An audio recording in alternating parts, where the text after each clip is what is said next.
Hello and welcome to episode 71 of Tom's Hirschsprung's podcast.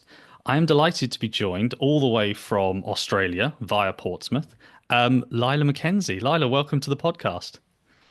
Thanks, Tom. It's such a pleasure to be here. It's great to be, talking to you on the screen. Fantastic. Yeah, no, I'm absolutely delighted to have you on. Was really, really glad when I got your message that said I really want to come and tell my story. I have a 1-year-old, want to come and tell everything that we've been through when it comes to Hirschsprung. So I'm really looking forward to listening to this story. So I guess probably the logical place is to start from the beginning, I guess. Would you like to take us from there? Yeah, sure. Let's start at the start. Hey, so I have two girls who are 5 and 3 now, and they don't have any kind of diagnosis. And then we now have a son who is currently 14 months old. So he was born in January 2024.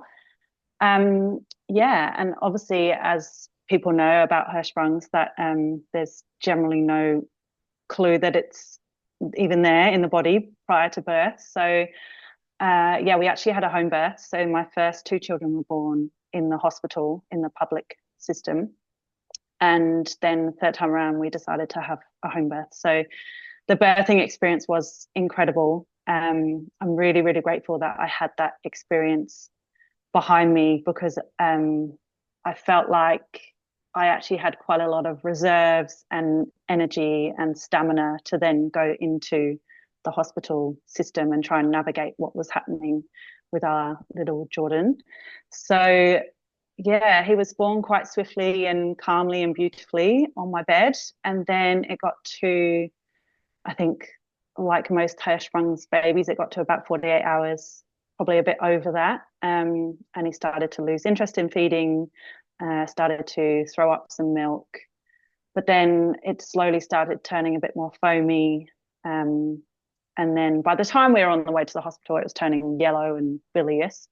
But prior to that, yeah, it was just over 48 hours. I had a midwife around actually who was visiting, and I was feeding at the time, and he vomited at the end of that feed. And she asked whether she should stay and wait till the end of the feed and help me some more and just be that support. And I said, no, it's okay. I'll just stay at home. Maybe I'll hop into the bed and continue to feed him and just see how we go.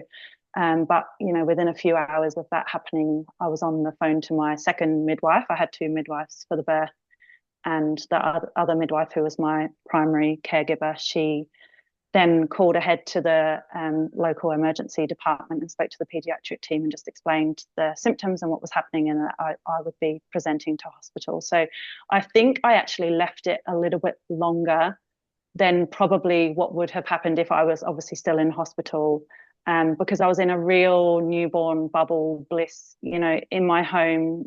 It was the first time ever that I'd had a baby at home, and I wanted to stay at home and be tucked up in bed and not leave. So I was trying my best to just hope that this would pass. And of course, obviously now we know that that was never going to be the case. So yeah, we got there as soon as we could once we realized that things were deteriorating quite rapidly. And I remember the drive to the hospital, it was about 45 minutes drive. And I sat in the back with baby Jordan, and I just cried the whole way there because I knew deep down that something was seriously wrong, but I didn't know what. And of course, I was still hopeful that we might get to hospital and he would pass that first stool, and then we would come home again. And I wasn't expecting to then be transferred to a bigger hospital, which my midwife did say to me on the phone: pack a bag and expect or anticipate that you might potentially be transferred to a larger hospital in the city. And when she said that, I just thought, oh no, we'll be home in no time. And you'll soon find out that is obviously not the case. So yeah, the main symptom was or sign was that he didn't pass that first meconium poo. So we got to the local hospital, like I said, 45-minute drive. That's local over here. Yeah, not here. Everything's quite, yeah, no, everything's very far apart in Australia. So we're not completely regional, but somewhat. So yeah, 45-minute drive.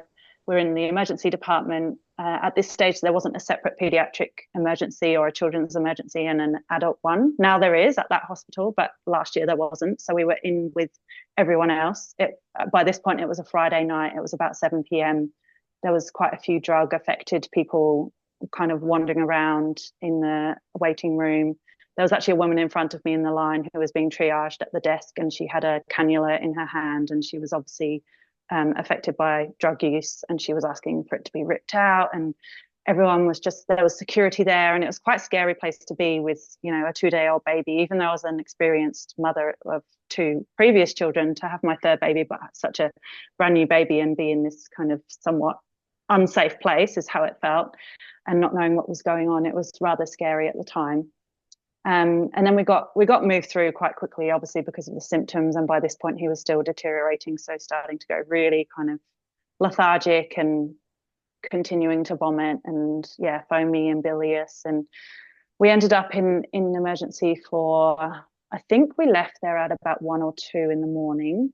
I remember again being in a cubicle, but you can hear, you know, it's on a ward, you can hear everyone around, and either side of us actually, they were both adults that had had a drug overdose. So there was, you could hear the talk of taking needles out of pockets and, you know, what have you OD'd on tonight and all that kind of stuff. And we're just there with this little tiny baby, and Jordan was getting his cannula put in his hand, and they still had no idea really what was going on. There was no talk of Hirschsprungs at this point. And I was still very much advocating to try and get back home at this stage. So I was like, and I even said, can I just stay here at this hospital? Can I go onto a ward and just continue to try and feed and get him back home?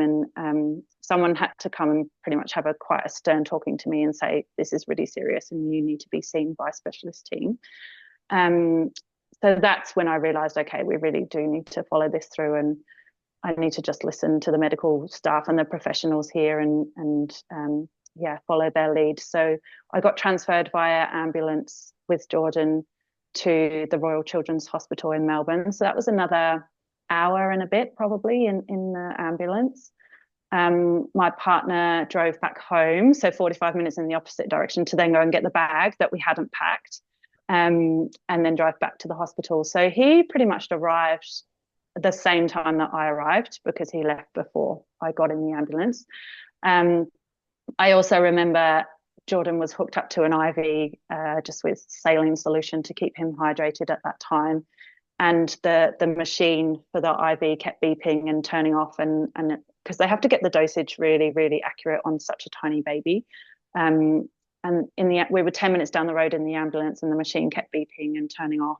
So then we had to do a U-turn and come back to the original hospital to get that sorted, because it was quite a long drive, and they wanted to make sure that he was hydrated enough.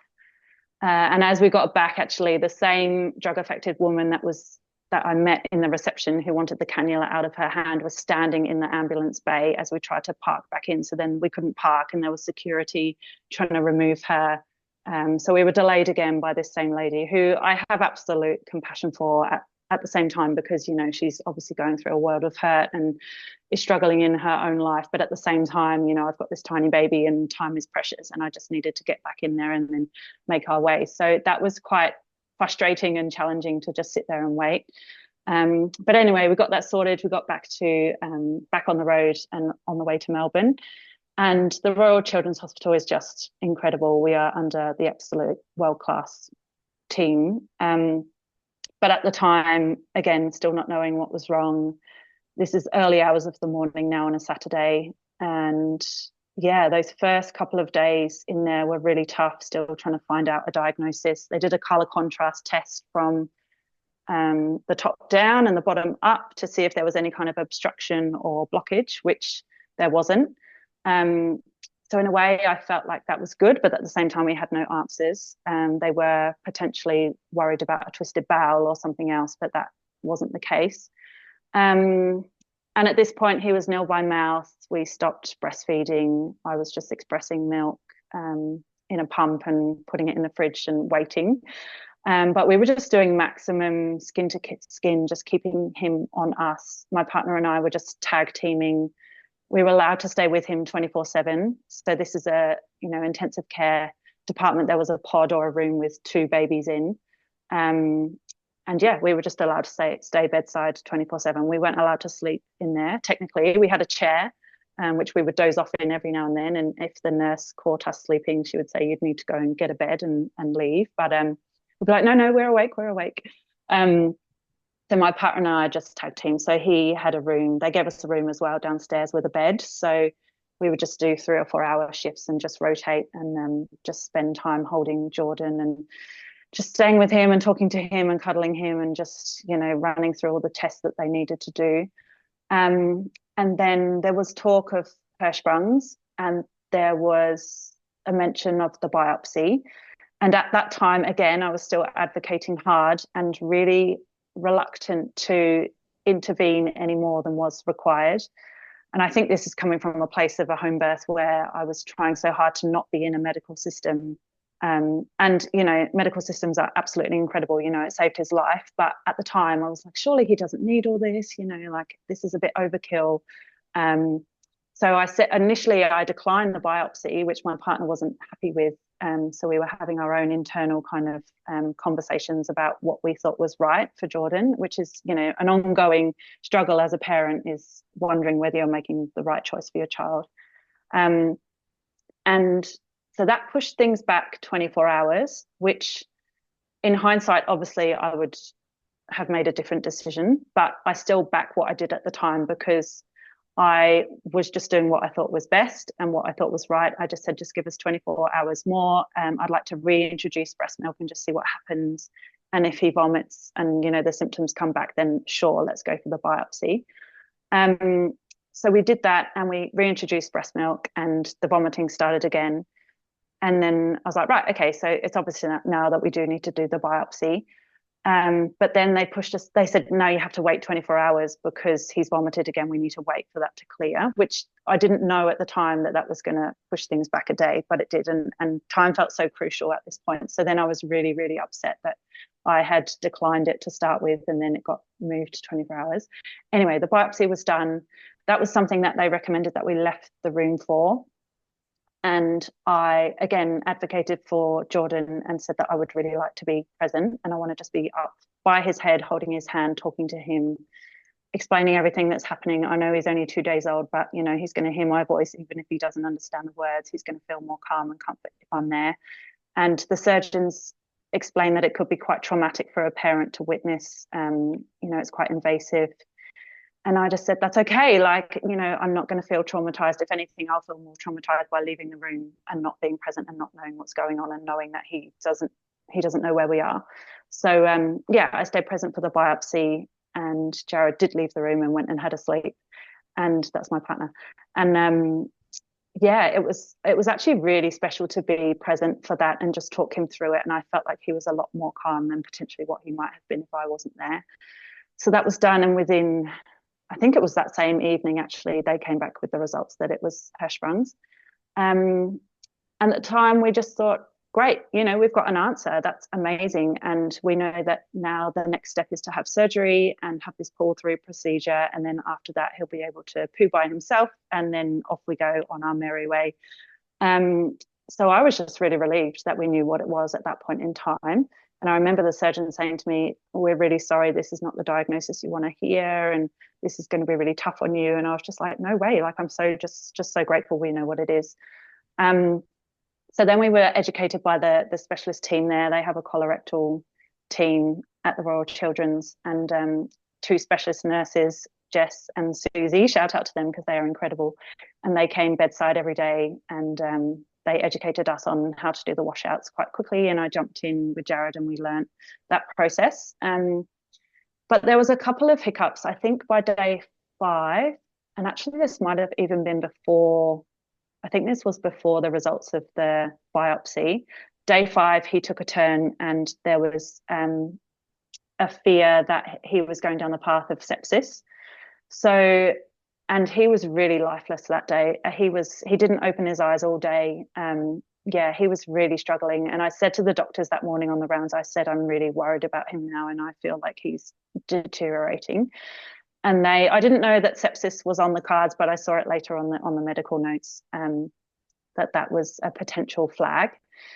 And I remember actually also on that day, and I've got goosebumps now just thinking about what happened. But I held him in my arms and I looked at him and I just talked to this, 2 day old baby, or actually 5 day old at that point, and so floppy, so lifeless, didn't even open his eyes. And I just had this conversation with him and I just said, if you need to go, like if you need to die, then that's okay by me. I didn't say it like that. I just said, this is your journey. This is your life. I'm just here as your mother to support you and guide you and walk beside you. And this is your journey in your life. And I'm not here to control it. So if it means that you need to go and you need to leave us, then, I'm here with you and I'm going to support you every step of the way. So I had this really profound conversation with a 5 day old baby and explained that it was just the ultimate surrender and letting go and showing him and putting all of my trust in him as a baby, and just knowing that whatever is meant to be will be, and I've just got to sit with that. So that was a real pivotal moment for me in kind of almost accepting that if he died, then that's part of life. Like, if you can enjoy life this much, you've got to be accepting of grief and death, because we've all got the same outcome in the end. We're all going to die. No, I know no one really talks about it and it's quite a taboo subject, but I was really open with Jordan from the start, and I'm so glad that I had that conversation. And our connection was really, really deep from the start, from the birth process, and before that, even in pregnancy. So yeah, I just felt really connected and attuned to him, and I had that conversation, and I felt like that shifted everything, mainly in my own head, to accept what was going to be will be. So yeah, of course that is not the case. He is an absolutely thriving, healthy 1 year old now. But that was like the lowest of the low, as you can imagine, in the hospital that day. And I think it was either that evening I think it was that evening, then we got the results, and then we heard about Hirschsprung's, and then we had a plan, and then we started. I think the washouts hadn't really started then. So that's, I think, why he was declining so much, was because he hadn't had that relief and that flush through his system. And maybe they had, but they weren't being done regularly enough. So as soon as we knew it was Hirschsprung's, they were doing the twice daily washouts. They were on top of it. We were allowed to slowly reintroduce milk. We did take that really slow. There was times when we gave him too much milk and then he would vomit, and we'd have to take a back step and pull back on the amount we were giving him. And because I wanted to breastfeed him directly, that was tricky for the hospital, because they wanted to measure, exact input of milk. But I knew that in terms of, again, attachment and connection to the mother-baby dyad is really important, that they have direct breast milk if they can. And I know not everyone can breastfeed, and I'm really grateful that I was able to have that journey with him. But yeah, so there was a bit of there was just ongoing conversations with the nurses, and making sure that he was getting what he needed, but not too much in terms of nourishment. Yeah, so we slowly got through. After that, each day got better and better, and I think we were in there 12 days all up, and then we were allowed to go home. So we went home with our washout gear, and then we knew that we were going to come back. At the children's, they do around 3 months of age, they do the pull-through procedure. I know it's different depending on where you're cared for, but 3 months was the age for us. So yeah, he was born in the January, and then in the April he went back in for his pull-through procedure. So between getting home in late Jan and April, we were just doing the twice daily washouts. We were breastfeeding. I was breastfeeding as normal, and that was our life. Up until April. So our 2 older children, that was their new normal, was to be a part of those washouts and help us get all the equipment. And they did amazing, because that's a lot for them to handle as well. And then it got to April, and he had his pull-through surgery. It was short segment, which is obviously what everyone is hoping for as a diagnosis when you have Hirschsprung's. So we were really, really grateful that we got the phone call from the surgeon. I think it was maybe an hour or so into surgery, that they've called and said it's short segment, and he's going through to recovery soon, and you'll be back with him in about 20 minutes or so. It might have been longer. It might have been 2 to 4 hours. I can't remember now, but it was such a wild ride, all of that. And then even just to meet him in recovery and not expecting to see him so puffy, and it was quite a shock to see him in that way, quite confronting. But then the recovery process was reasonably good for him. I think we were, can't remember how long we were in there, 5 days, um, maybe a week. I think it was a week. And then, yeah, he started stalling by himself. That was amazing. I remember, I think it was myself. I wasn't on shift with Jordan at that point. So Jared was with him and I was having a sleep. We were still doing our rotation tag team stuff. And Jared texted me and just said he's done a poo by himself and did the poo emoji. And I just like sprung out of bed, like, oh my God. And then he texted me again before I even got dressed and said, make that two. And then he texted me again. He's like, make that three. And it was a big one. And I was just like trying to race to the hospital and get back into his room and see this for myself. And I think many of your listeners will know that once it starts, it starts. And, you know, it really, really comes. So, yeah, then it was just amazing to see him stalling by himself. So then we went home after about a week and he was great for about 6 weeks. And then he got his first proper virus. So we had 6 weeks of no washouts, just kind of our new normal life with him pooing by himself. And then after 6 weeks, he got his first virus. And I think because of having two older siblings who are in care and visiting friends and stuff, there's lots of germs and bugs going around our house. So yeah, he got a virus and then he got enterocolitis off the back of that. So that was our first experience of that life-threatening infection. So, and I think at the time I was quite slow to pick up on the symptoms because I didn't know exactly what I was looking for. And some of the symptoms to start with are quite subtle. Um, so yeah, I rushed to hospital with him and I remember being in the emergency there and they're amazing. Like I spoke to Susie on the phone directly and she said, yeah, come in, bring him in. You sound quite concerned. I'm going to let the emergency department know you're coming. So they had all of his history. As soon as you get there into the emergency, they bring up his notes and you kind of I got whisked through quite quickly. And again, because he was deteriorating quite rapidly, I remember standing there in a room and not being able to sit down and just holding him, and he was just getting worse and lifeless. And his vomit ended up having brown specks of what I believe was feces in it. I didn't know at the time whether it was blood or what it was, but I think now from doing a bit of research, I think that was fecal matter in his vomit. So we got rushed through quite quickly that time. It was a 5-night stay, antibiotics, washouts. He recovered from that. And then we came home and within 4 to 6 weeks, maybe even 2 weeks, I think, 2 weeks after that, he got it again. So then we went back again, had a 2-night stay, antibiotics again, IV washouts, came back home.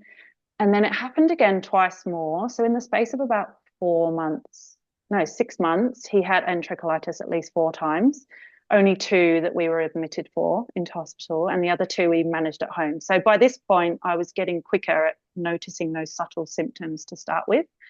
And then I was like, right, we just got to get on these washouts quicker.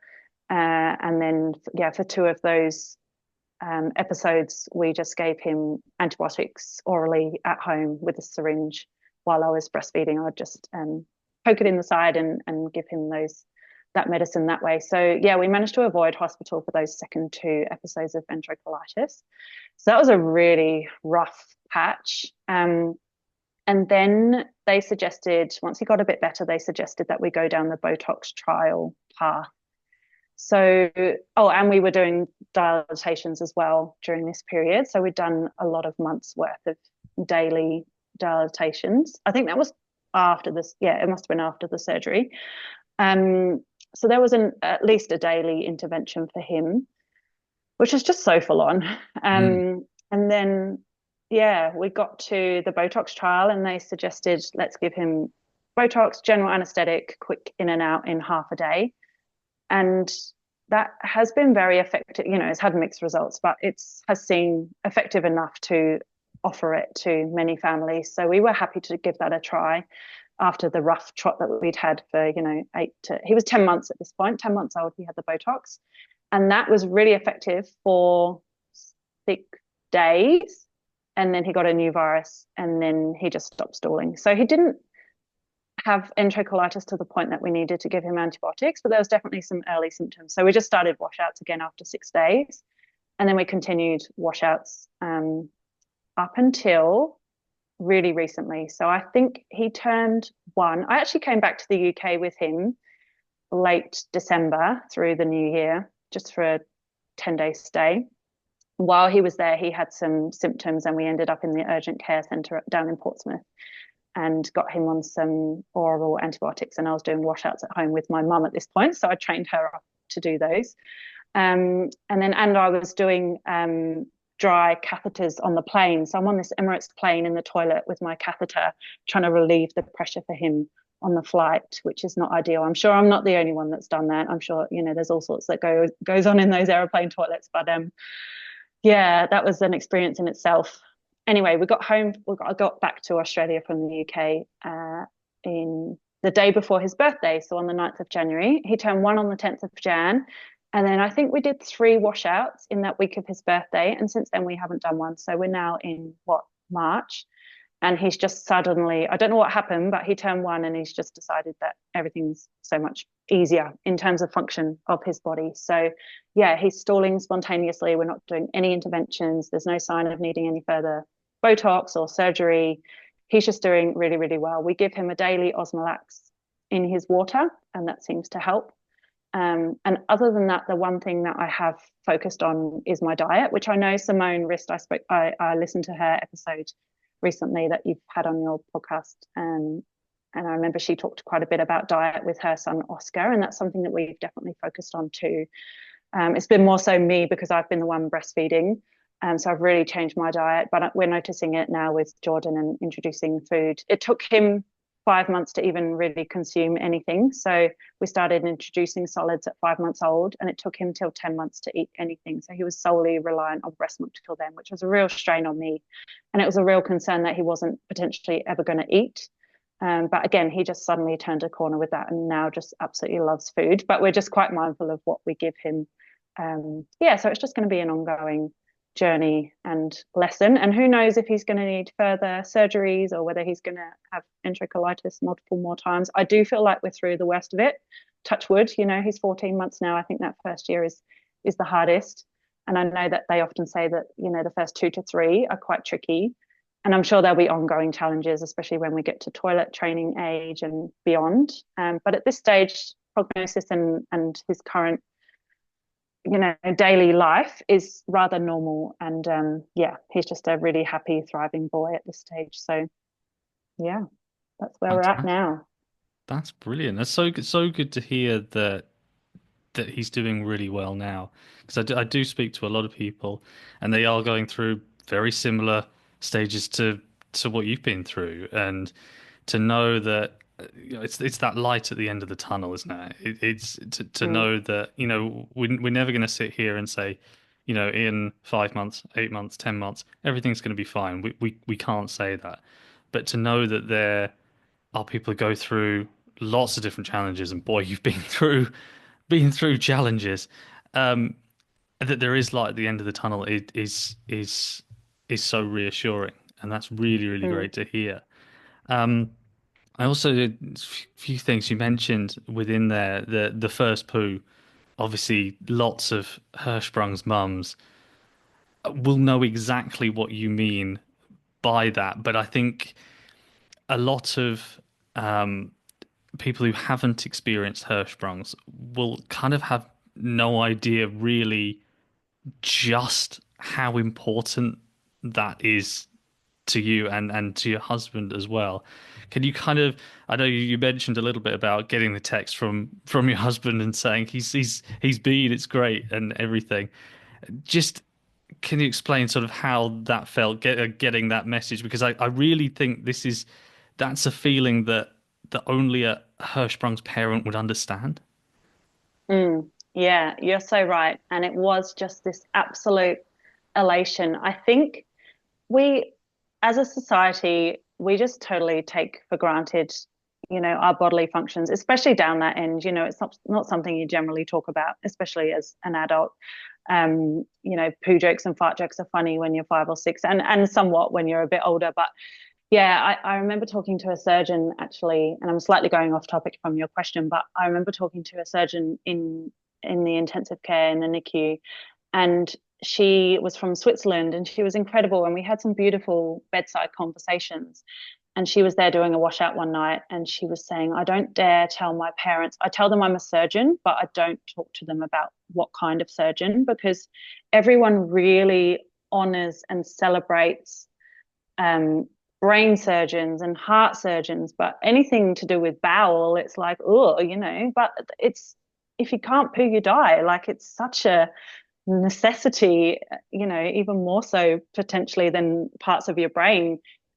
So to have that first poo was just unbelievable. I remember we were taking photos and I still celebrate now, like he's 14 months, he's stalling really well, but every time he does a poo, I'm just so grateful. Like I'll look through it, I'll just be happy that he's going by himself. I remember we were taking photos on that first day when he started stalling by himself. I kind of joked with my partner and with the surgeons and the rest of the team that I was going to have it framed and maybe even just somehow get that nappy like gold plated or made into some kind of trophy or just put it on the wall somehow. Like not obviously the actual poo, but some kind of example of it on the wall, which we haven't done. But that was the feeling that I had was this is a big milestone for him and for us as a family. Yeah, it was incredible.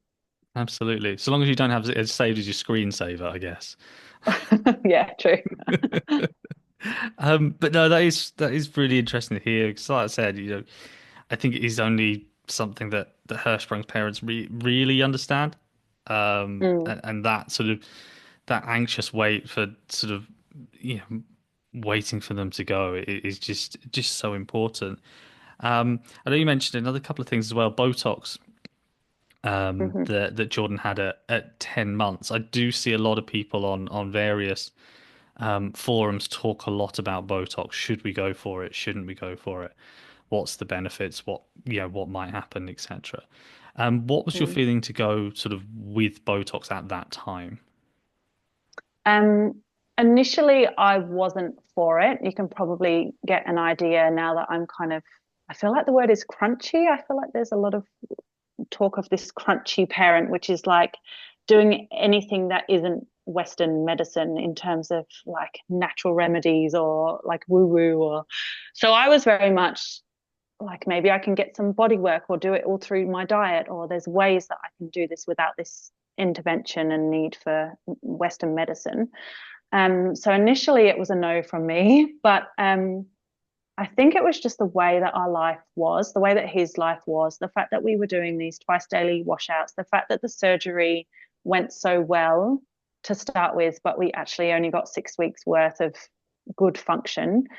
Um, and that he was, we were off the back of 4 episodes of enterocolitis. And I just thought, this is just relentless. And it was so you're just living on the edge at all times. You can't relax. You're constantly looking for symptoms and any little, cry or if he goes floppy in any way, like even if he's playing or, you can't relax and your nervous system is just so highly strung. And our quality of lives as a family, we were really struggling, I think. So we just thought it's actually worth a try. We spoke to the hospital, we read through the forums. Yeah, we had lots of backwards and forwards conversations. And at that point in time, we just said, okay, let's give it a go. And hopefully, we only need one round, which at this stage we have, which is fantastic.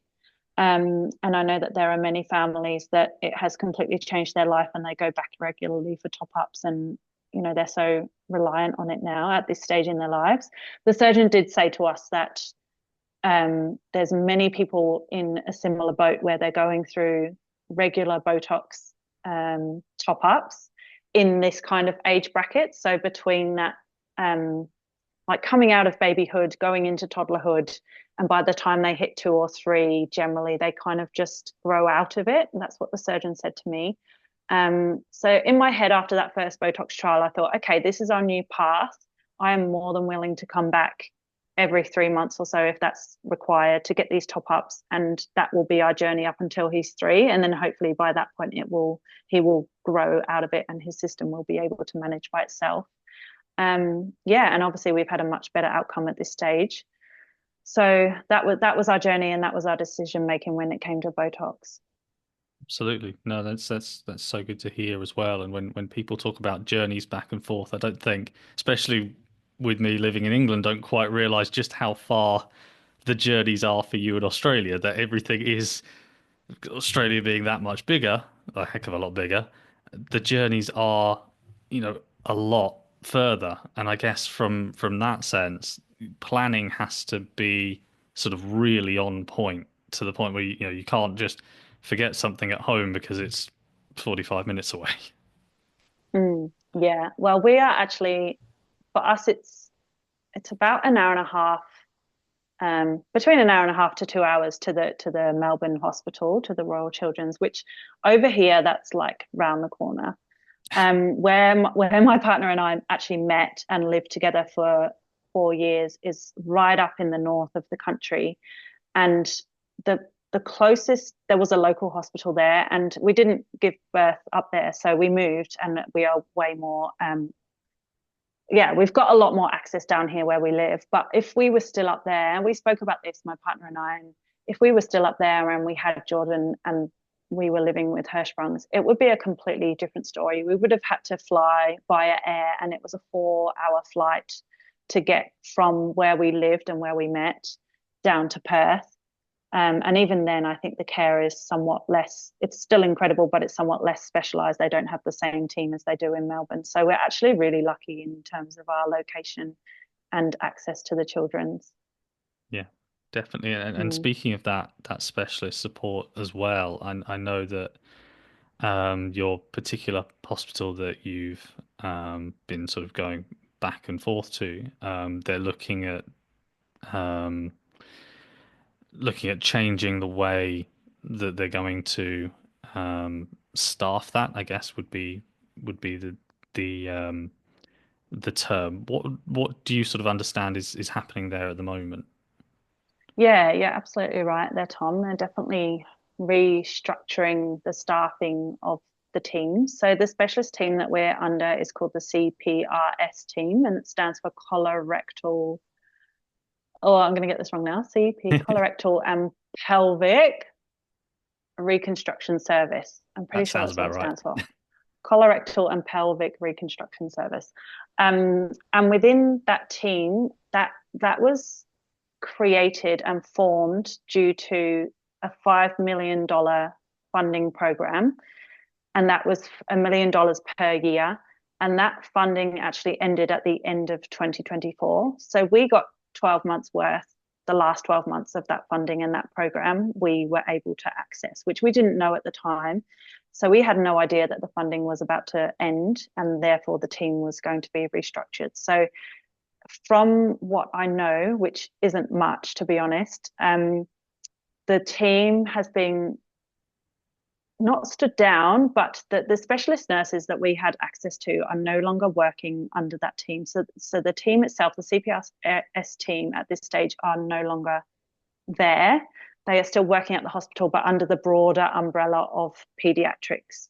So it's a specialized children's hospital, but there's no longer a CPRS team. So that means anyone with Hirschsprung's or any other complex bowel or pelvic condition go under the general pediatric care rather than the specialized team. So the surgeons, there's two main surgeons, Sebastian King and Liz McLeod, and they are still there and operating as normal. So you either end up with, one or the other. We were under Liz's team. So we still have Liz as a surgeon, but at this stage we don't need surgery. So we're not really in contact with her as such. But the specialized nurses, Jess and Susie, that I mentioned earlier, they were just an absolute lifeline for us. And it meant that at any time, if we had any question, anything pop up, anything unsure that we needed covering, we could just call them. It was business hours, but we could just call them. They would always pick up the phone and we could just chat to them. And we could send an email out of hours and they would always get back to us as soon as they could. So that was just so pivotal for us. And we just felt so well cared for, particularly with those two nurses. There was also, it's an allied health team. So there was also a psychologist on the team, making sure that all the parents and families were well cared for in terms of their mental well-being. That psychologist is no longer under that team. There was also a dietitian, which we did utilize when Jordan was struggling with starting solids. We went and saw the dietitian twice, and she again was a specialist for this team, and she is no longer working in that department. Yeah, so at this stage, it basically doesn't exist other than the surgeons. So we are so grateful that we were able to access all of these people if we needed to, and we very much leaned on Jess and Susie in that first 12 months. Um, but now, if there was a baby, if Jordan was born now, he wouldn't have access to all of those people. He'd still be able to have the surgery with the specialist surgeons. But yeah, we wouldn't have the rest of the team around us. So I have noticed each time that I have gone back for a checkup with the surgeon, we often get a registrar, and more recently it's been a different registrar each time, and they end up knowing less and less about the history of each child, and there's just not that continuity of care, which is so important for anyone in the medical system. And very much in birth, as I learned, that if you've got that continuity of care, you just feel so much safer with your provider. And it just has better outcomes if you've got this continuity of care, which we felt like we absolutely had last year. This year it feels a bit different, but at the stage we're at, it's not having a huge impact on us as a family because Jordan is thriving at this stage. But yeah, if there was a baby born, well, there are being multiple babies born that are being diagnosed with Hirschsprung's, but they might be having a slightly different journey in that hospital because of the funding no longer being there. So there is a petition. It's only for anyone, residents within Victoria, which is the state that Melbourne is in Australia. So it's only if you're a Victorian resident that you can sign it, but it's an online petition, takes 30 seconds to sign. It needs 10,000 signatures, and then it will go to Parliament, and then they will revisit and reassess whether that particular team will have access to funding again and be reinstated. So I think last time I looked, that the petition was on about 6,500 signatures. So hopefully we get up to 10,000. I think it's got till August this year to gain at least 10,000, and then hopefully from there potentially they will reinstate some funding and get that team back up and running, because it is absolutely so needed. And I think that from what I've heard, there are more and more Hirschsprung's babies presenting in NICU and being diagnosed. So I don't know why, but that's what I've heard from each time I've been there. So it just seems to be raining Hirschsprung's babies. So if anything, the team 100% needs to be reinstated and yeah, put back in the hospital. Absolutely. And obviously if there's anything that that we can do as a podcast, we definitely will. We'll link the petition in the description below. And if anybody listening to this is from Victoria, then please. I mean, it sounds from what you've said, it sounds absolutely vital that this team stays, because I think I know you've mentioned a couple of occupations there, psychologist, dietitian, a few things that maybe when I had Hirschsprung's, those types of people were not around. It was all done kind of physically, and okay, you've had to pull through surgery, we'll just make sure that you're okay physically. But to look at people as a whole now and say, right, actually, okay, how is your social well-being? How is your emotional well-being? How is your mental well-being? Not just, okay, have we done the surgery? Is everything fixed? It is, I can't speak strongly enough on that. I think that's so important and not just, as you said, not just for the person going through the surgery, for parents and carers as well. Because they, as you've mentioned, and I've spoken to many parents, you go through it as well. You really go Mm-hmm. through it.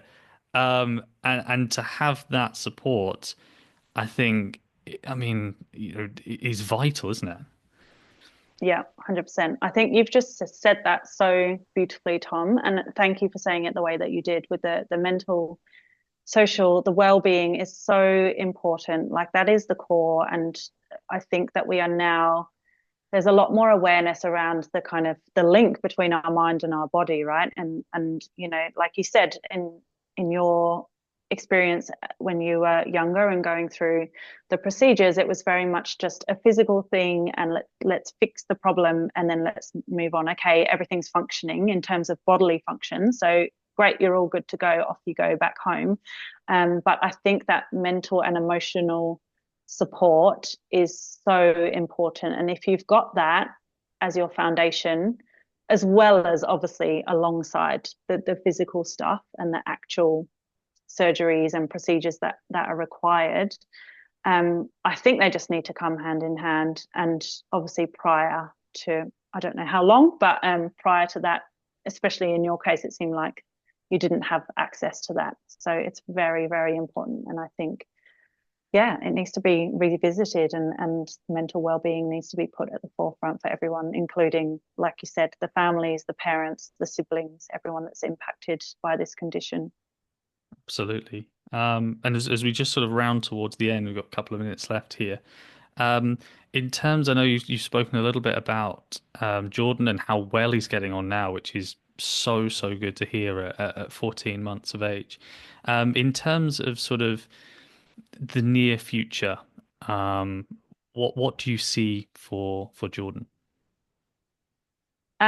Well, I feel like we're only just coming into more of a normality. I think we were very much in survival mode, especially last year, with what I've shared and the in and out of hospital and the surprise curveballs of enterocolitis. So I think we're just coming out of the back end of that, and obviously just hopeful that we are no longer needing to go back there for any surprise admissions or infections. Yeah, so just continuing to live as normally as we can, and continuing to see the specialist when we need to. Um, Hopefully weaning off the Osmolax at some point. I think I've got an appointment actually this week with the surgeon, or one of the surgeon's registrars. We'll see who is there on the day. But I think the next step is potentially going to try and reduce that Osmolax and see how he goes. And if it's hopefully that's not a forever thing. I think in my mind I would like him to not need that. I know it's not a big deal, but I would absolutely love for him to get off of that. But just taking each day as it comes. And yeah, I guess the next step is, as he grows more, is working towards what his bowel function is going to look like, and toilet learning, and then beyond that, schooling and seeing. He's only one at this stage, but it'll come around quick, and then he'll be kinder and school age, or what would you call it there, nursery perhaps. Yeah, yeah. Yeah, so when he hits that 3 or 4 year old mark, and those social interactions, and seeing how well he goes with that, and what his bowel function will be like at that point, because we still actually have no idea whether he's going to have a normal functioning bowel that he can fully control, or whether he's going to be constipated, or whether he's going to have consistent accidents. Yeah, so we just don't know what that looks like yet, and we just got to, again, just surrender to the journey and just trust him and trust the process, and just follow alongside him and guide him as best we can.